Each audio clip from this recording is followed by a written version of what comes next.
Que o Oktoberfest é o festival da cerveja e da azaração, todo mundo já sabe. Mas o que poucos comentam é que é também uma excelente opção de passeio para toda a família. Nos estandes, os adultos podem ouvir música, dançar, beber e se divertir o dia todo.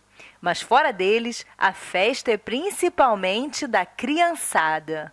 O parque é cercado por brinquedos, carrosséis, rodas gigantes, pescaria, tiro ao alvo e muito mais.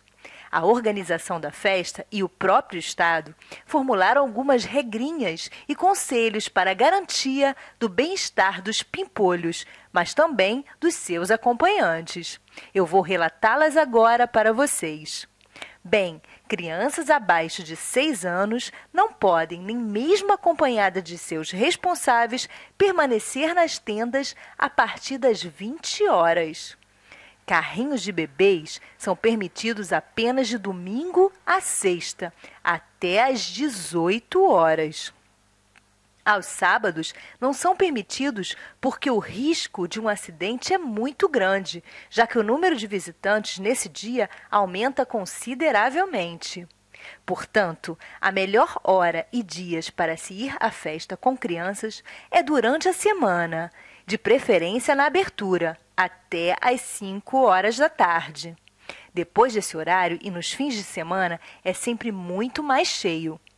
Outra dica importante é que se vista seus filhos da maneira mais chamativa possível, porque se acontecer de alguém se perder, facilitará assim na procura.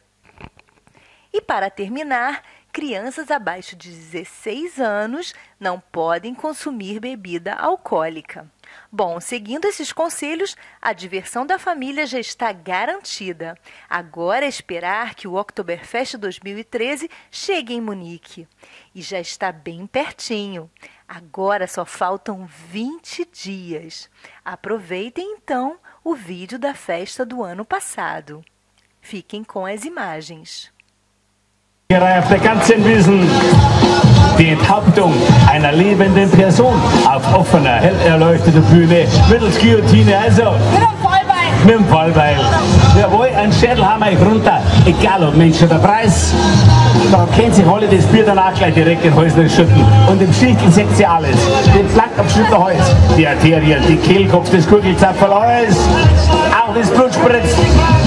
Aber nur im Schichtel, nicht da vorne. Im Schichtel macht es diese